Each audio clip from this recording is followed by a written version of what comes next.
You are carrying something that doesn't belong to you. Right now, in this very moment, you are holding on to thoughts, beliefs, and fears that are not yours to carry.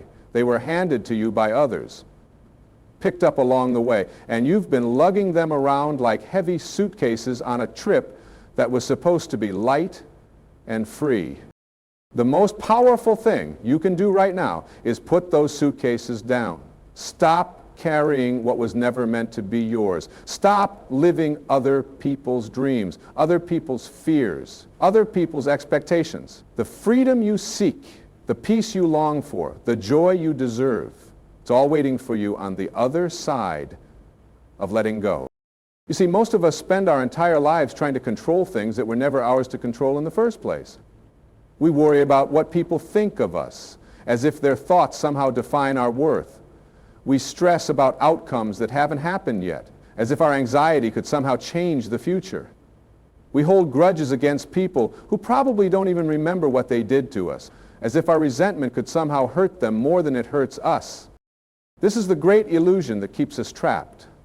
We think we're in control, but we're actually being controlled by our need to control. We think we're protecting ourselves, but we're actually imprisoning ourselves. We think we're being realistic, but we're actually living in a fantasy world where we believe our thoughts about things are more real than the things themselves. But here's what I want you to understand today. You are not your thoughts. You are not your emotions.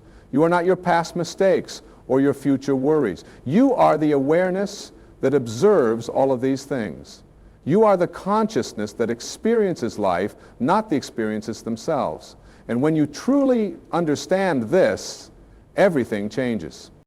Think about a movie screen for a moment. A horror movie can be playing on that screen with all sorts of frightening images and sounds. But the screen itself is never damaged by what's being projected on it. The screen remains clean, untouched, and ready for whatever comes next. You are like that screen. All the dramas and traumas of your life are just movies being projected on the screen of your consciousness. But you, the real you, remain untouched by any of it. Most people identify with the movie instead of the screen. They think they are the horror movie or the love story or the action adventure that's currently playing in their lives. But you're not the movie. You're the screen. And once you realize this, you can watch any movie without being disturbed by it because you know it's just temporary images that will eventually fade away. This is what letting go really means. It doesn't mean you stop caring or that you become indifferent to life. It means you stop identifying with the temporary dramas and start identifying with the permanent awareness that watches them all. It means you stop trying to control the movies and start enjoying them for what they are, temporary entertainment. Now, I know what some of you might be thinking, but I have real problems. I have bills to pay, relationships to fix, health issues to deal with. I can't just let go of everything. And you're right. I'm not suggesting you become irresponsible or that you ignore your obligations. What I'm suggesting is that you change your relationship to these things. When you're watching a movie in a theater and a sad scene comes on, you might cry. But you don't run up to the screen trying to help the characters or change the story. You understand that it's just a movie, so you can be moved by it without being controlled by it. You can have an emotional response without losing yourself in the drama. This is how you can live your life. You can care about your problems without being consumed by them. You can work towards solutions without being attached to specific outcomes. You can love people without trying to control them. You can have goals without making your happiness dependent on achieving them. The key is remembering that you are the observer, not the observed. You are the thinker, not the thoughts. You are the experiencer, not the experiences. And from this place of awareness, you can respond to life instead of just reacting to it. Most of us spend our days reacting. Something happens and we automatically respond based on our past conditioning, our fears, our desires, our beliefs about how things should be. But when you step back into awareness, when you remember that you are the screen and not the movie, you create space between the stimulus and the response. In that space lies your freedom. In that space, you can choose. You can choose to respond with love instead of fear. You can choose to respond with understanding instead of judgment. You can choose to respond with peace instead of conflict. But you can only make these choices when you're not completely identified with the drama that's playing out. But this doesn't happen overnight. Most of us have been identifying with our thoughts and emotions for so long that it feels natural, even though it's actually the source of all our suffering. It's like wearing shoes that are too small for so many years that you forget what it feels like to walk comfortably. You think the pain is just part of life, when actually it's just part of wearing the wrong shoes. The wrong shoes, in this case, are the beliefs you've accepted about yourself and the world. Beliefs like, I'm not good enough, or life is hard, or I need other people's approval to be happy, or I have to achieve certain things to be worthy of love. These beliefs feel true because you've been wearing them for so long. But they're not true. They're just thoughts that you've been thinking repeatedly until they feel like facts. But here's something wonderful. Just as you can take off shoes that don't fit, you can let go of beliefs that don't serve you. Just as you can stop watching a movie that's disturbing you, you can stop identifying with thoughts that are causing you pain.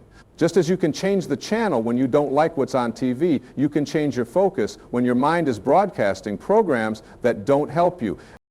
The first step is simply noticing. Start paying attention to your thoughts without judging them. Don't try to change them or stop them. Just watch them like you would watch clouds passing in the sky. Notice how they come and go all by themselves. Notice how you are always there, watching them. When you catch yourself thinking, I'm so stupid, or I'm not attractive enough, or I'll never be successful, don't fight these thoughts. Don't argue with them or try to replace them with positive thoughts. Just notice them and think, oh, there's that thought again, how interesting. Treat them like you would treat a song that's stuck in your head. Annoying, perhaps, but not particularly meaningful or true. The same thing applies to emotions. When you feel angry or sad or anxious, don't try to push these feelings away or judge yourself for having them. Just notice them. Oh, there's anger in my body right now. How interesting. There's sadness here. How curious. You can feel these emotions fully without believing that they define you or that they mean anything significant about you or your life. This is the practice of letting go. It's not about getting rid of thoughts and emotions. That's impossible and unnecessary. It's about changing your relationship to them. It's about remembering that you are the sky and thoughts and emotions are just weather patterns that pass through. When you really get this, when you really understand that you are not your thoughts or your emotions or your circumstances, something miraculous happens. You become free, free to respond instead of react, free to choose love over fear, free to be at peace regardless of what's happening around you. And from this place of freedom, you can actually be more effective in dealing with your challenges, not less. When you're not emotionally entangled in your problems, you can see them more clearly. When you're not attached to specific outcomes, you can be more creative in finding solutions. When you're not defending your ego, you can be more open to help and guidance from others. It's like the difference between swimming frantically against a strong current and floating calmly with it. When you're fighting the current, you exhaust yourself and make very little progress. But when you relax and float with the current, you conserve your energy and often find that it carries you to exactly where you need to go. Life has a current of its own. There's an intelligence at work in the universe that's far greater than your individual mind. Some people call it God, others call it the universe, the Tao, source, or simply life itself. Whatever you call it, there's a force that's constantly moving things toward balance, growth, and healing. When you let go of your need to control everything, you align yourself with this force. Instead of pushing against life, you start cooperating with it. Instead of trying to force things to happen according to your limited understanding, you allow life to unfold according to its infinite wisdom. This doesn't mean you become passive or that you stop setting goals or taking action. It means you hold your goals lightly. You work toward them without being attached to them. You take action without needing to control the results. You plant seeds and then trust the process of growth, rather than trying to pull the plants up to make them grow faster. Think about how a tree grows. It doesn't strain or struggle or worry about whether it's growing fast enough or in the right direction. It simply responds to the conditions around it, reaching toward the sun, extending its roots toward water, adapting to whatever weather comes its way. And because it's not fighting against its nature, it grows strong and beautiful. You can live the same way. You can stop fighting against your nature and start expressing it naturally. You can stop trying to be someone you think you should be and start being who you really are. You can stop chasing happiness and start recognizing the peace and joy that are already present within you. Because that's the ultimate truth that letting go reveals. Everything you're looking for outside yourself already exists inside you. The love you want from others, you can give to yourself. The approval you seek from the world, you can give to yourself. The peace you think will come when your problems are solved already exists in the part of you that's aware of your problem. You don't need to fix yourself because you were never broken. You don't need to improve yourself because you are already complete. You don't need to find yourself because you were never lost. You just need to stop believing in the illusions that tell you otherwise. These illusions are powerful because they've been reinforced by everyone around you who is also caught in them. Our entire society is built on the premise that we're lacking something and that we need to acquire, achieve, or become something in order to be happy. But this is just a collective dream, a mass hypnosis that keeps us searching outside ourselves for what can only be found within. When you wake up from this dream, when you see through these illusions, you don't become different, you simply become who you've always been. Underneath all the conditioning, you become natural, authentic, at ease with yourself and the world. And here's something beautiful that happens when you let go. You stop trying to change other people.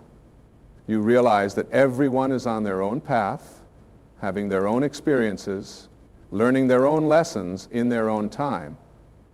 You stop taking other people's behavior personally because you understand that it has nothing to do with you and everything to do with their own internal state.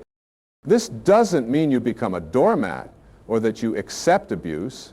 It means you respond to difficult people and situations from a place of clarity rather than reactivity. You set healthy boundaries not because you're angry or hurt, but because it's the loving thing to do for both yourself and others.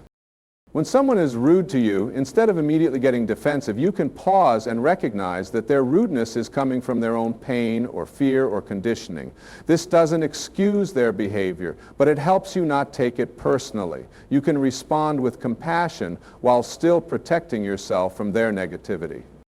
When someone doesn't meet your expectations, instead of getting angry or disappointed, you can remember that they are not here to live according to your agenda. They have their own life to live, their own lessons to learn, their own growth to experience.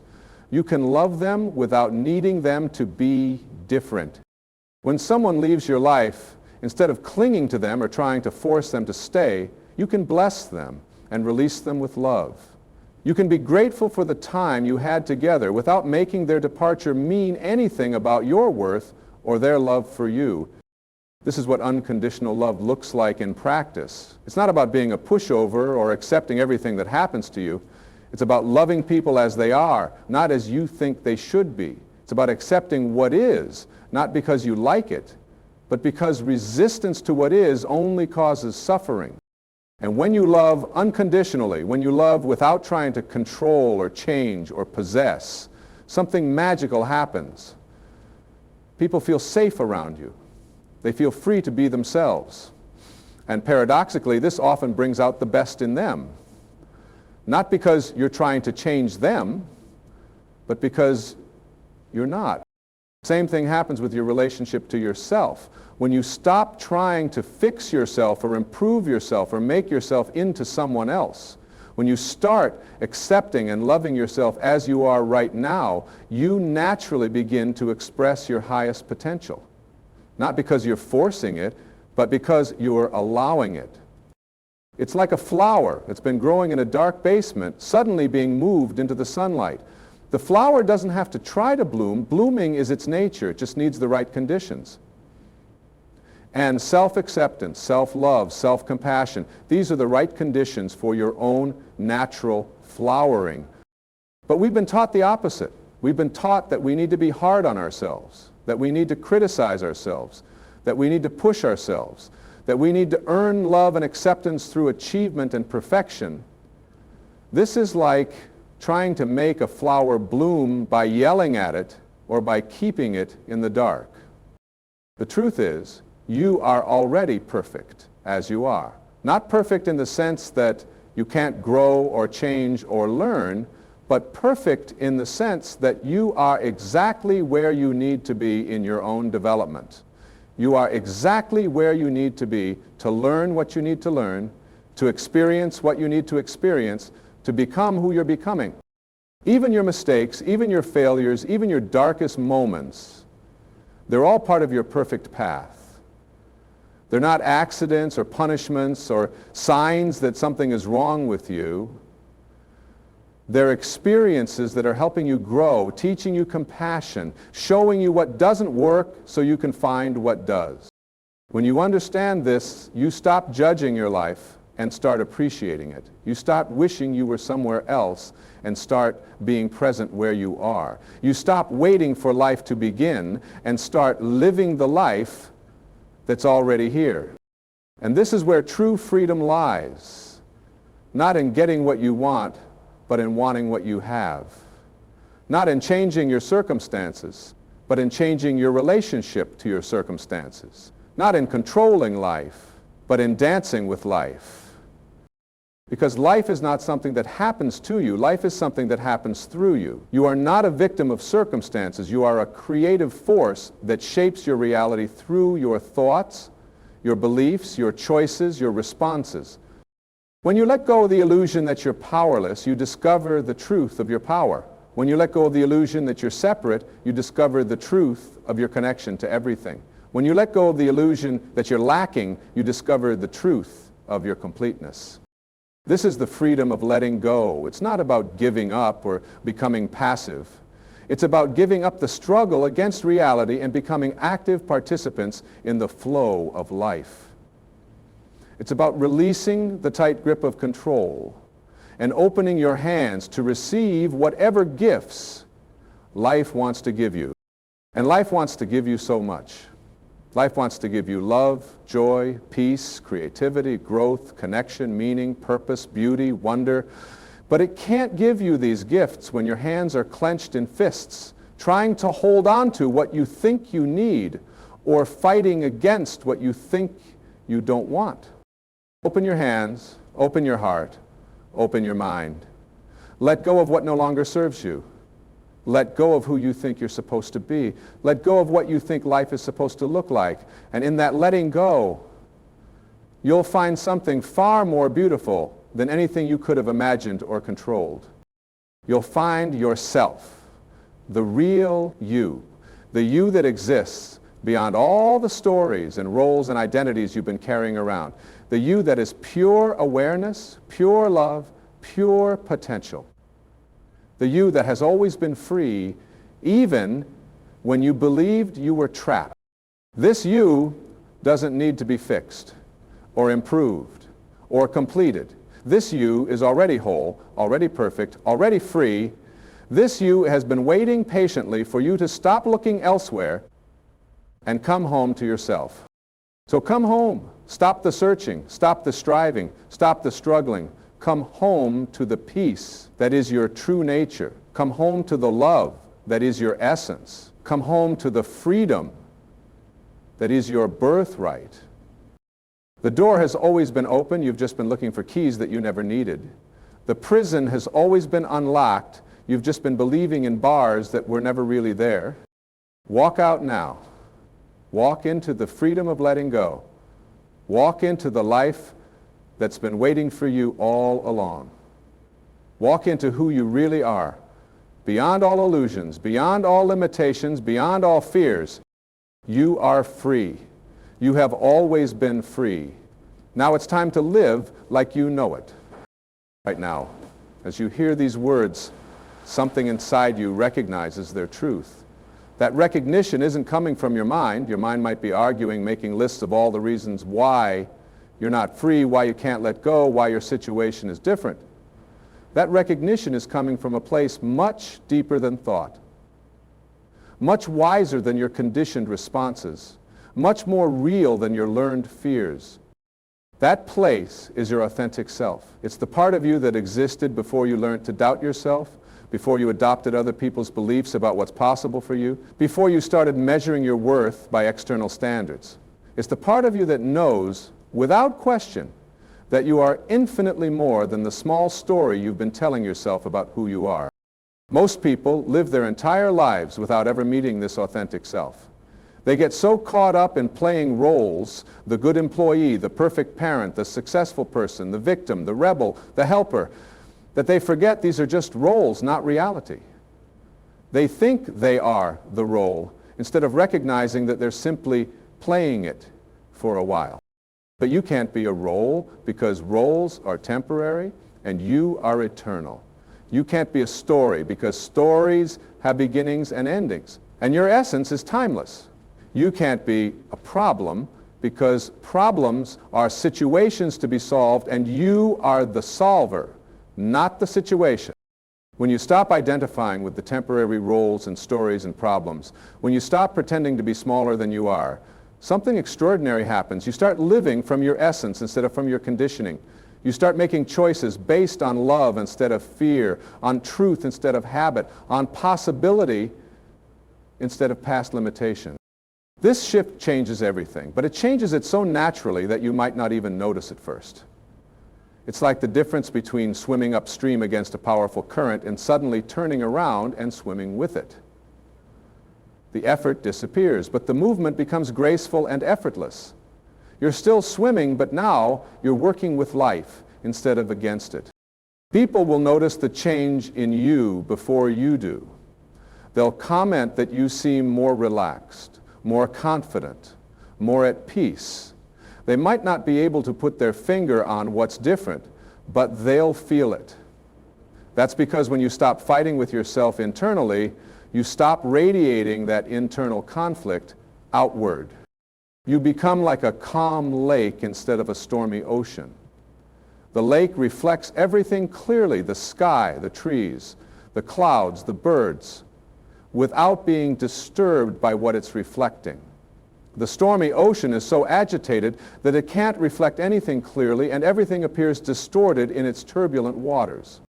When your inner world becomes calm, like the lake, your outer world starts to reflect that calmness. Not because you're trying to make it happen, but because calmness is your natural state when you're not being stirred up by resistance to what is. This doesn't mean you become emotionally flat or that you stop caring about things. It means you stop being at war with your emotions. You let them flow through you like weather systems moving through the sky, sometimes sunny, sometimes stormy, but always temporary, always changing, always ultimately passing. You start to see emotions as messengers instead of masters. When anger arises, instead of being consumed by it or suppressing it, you listen to what it's trying to tell you. Maybe it's showing you where a boundary needs to be set. Maybe it's revealing a value that's being violated. Maybe it's just old pain that needs to be felt and released. When sadness comes, instead of trying to cheer yourself up or drowning in it, you give it space to be there. You understand that sadness often carries gifts. It opens your heart to compassion. It helps you appreciate joy when it returns. It connects you to the full range of human experience. When fear shows up, instead of running from it or being paralyzed by it, you get curious about it. What is it trying to protect you from? Is the danger real or imaginary? Is the fear based on past experience or a future projection? Usually you'll find that fear is like a smoke alarm going off when you're just cooking dinner. It's doing its job, but there's no actual fire. This compassionate relationship with your emotions extends to your thoughts as well. Instead of believing every thought that pops into your head, you start to see thoughts as suggestions, not commands. Your mind is like an employee who's trying to be helpful, but sometimes gets carried away. You appreciate its efforts without feeling obligated to follow every recommendation it makes. Some thoughts are useful. They help you solve problems, plan for the future, learn from the past. Others are just mental noise, repetitive worries, harsh self-criticism, imaginary conversations with people who aren't there. You don't need to eliminate the noise, you just need to stop paying attention to it. It's like being in a restaurant where there's background music playing. You don't hate the music or try to make it stop, but you don't let it distract you from your conversation. You simply tune it out and focus on what's important in the moment. When you develop this kind of relationship with your inner world, your outer world becomes much more manageable. Challenges that used to overwhelm you become interesting puzzles to solve. People who used to trigger you become teachers, showing you where you still have work to do. Situations that used to make you feel powerless become opportunities to practice responding instead of reacting. This is where real power lies, not in controlling what happens to you, but in choosing how you respond to what happens to you. External circumstances will always be beyond your complete control. Other people will always have their own agendas. Life will always involve unexpected changes, losses, challenges, and surprises. But your response is always yours to choose. Between any stimulus and your response, there's a space. In that space lies your freedom, your power, your ability to create your experience of life, regardless of what life presents to you. Most people react so quickly that they don't even notice this space exists. Something happens and immediately they're angry, afraid, hurt, defensive, or aggressive. They go from 0 to 100 in a split second without any conscious choice in the process. But when you slow down, when you create just a moment of pause between what happens and how you respond, that moment becomes a doorway to a completely different way of living. In that moment, you can ask yourself, how do I want to respond to this?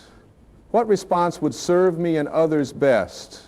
What response aligns with who I really am? Sometimes the answer will be to take action, to speak up, to set a boundary, to solve a problem, to help someone, to change course. Sometimes the answer will be to do nothing external, but to shift something internal, to choose understanding over judgment, peace over conflict, love over fear. Either way, you're responding consciously instead of reacting unconsciously. You're living as the author of your experience instead of as a character being pushed around by circumstances. This conscious responding extends to how you relate to your past and future as well. Most people are either haunted by their past or anxious about their future.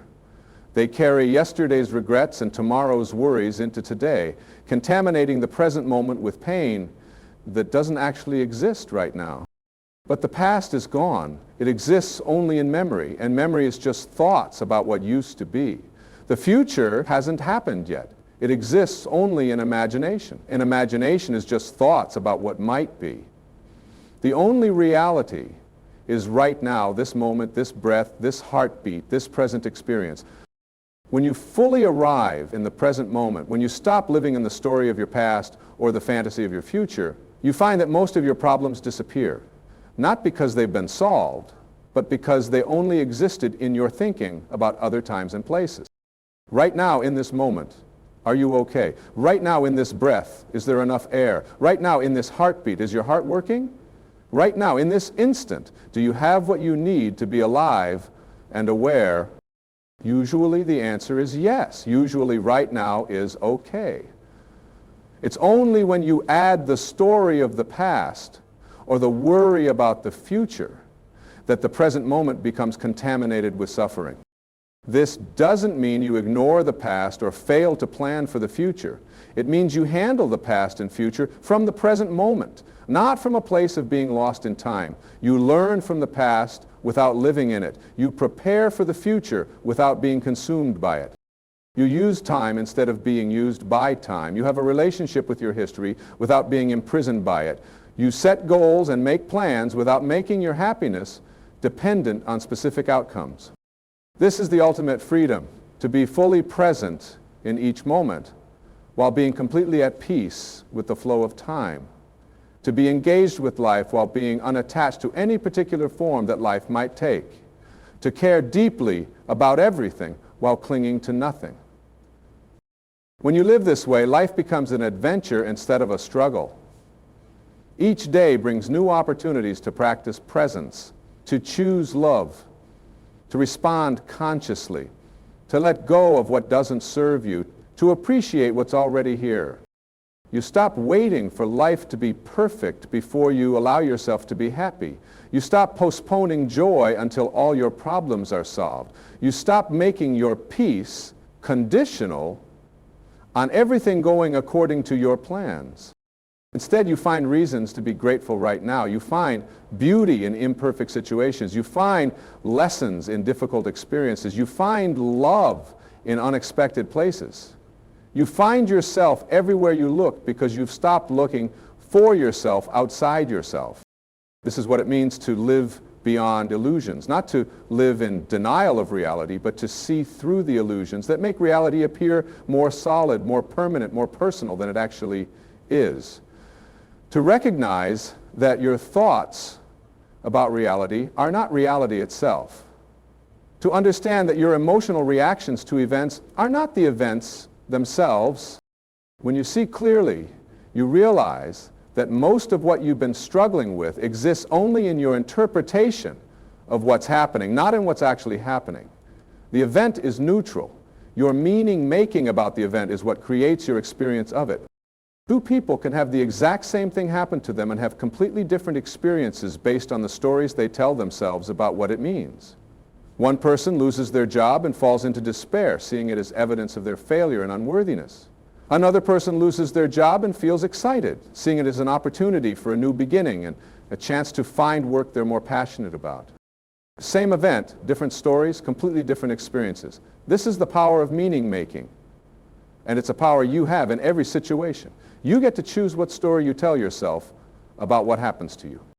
You can choose stories that empower you or stories that victimize you. You can choose stories that open possibilities or stories that close them down. You can choose stories that connect you to others or stories that isolate you. You can choose stories that inspire you to grow or stories that justify staying stuck. The events of your life are like a movie script without interpretation. The script just says what happened. Person A said this, person B did that, this occurred, that resulted. It's completely neutral.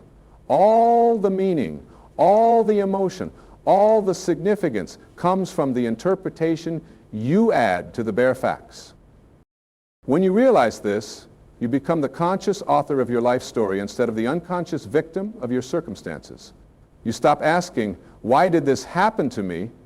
And start asking, what story do I want to tell about what happened?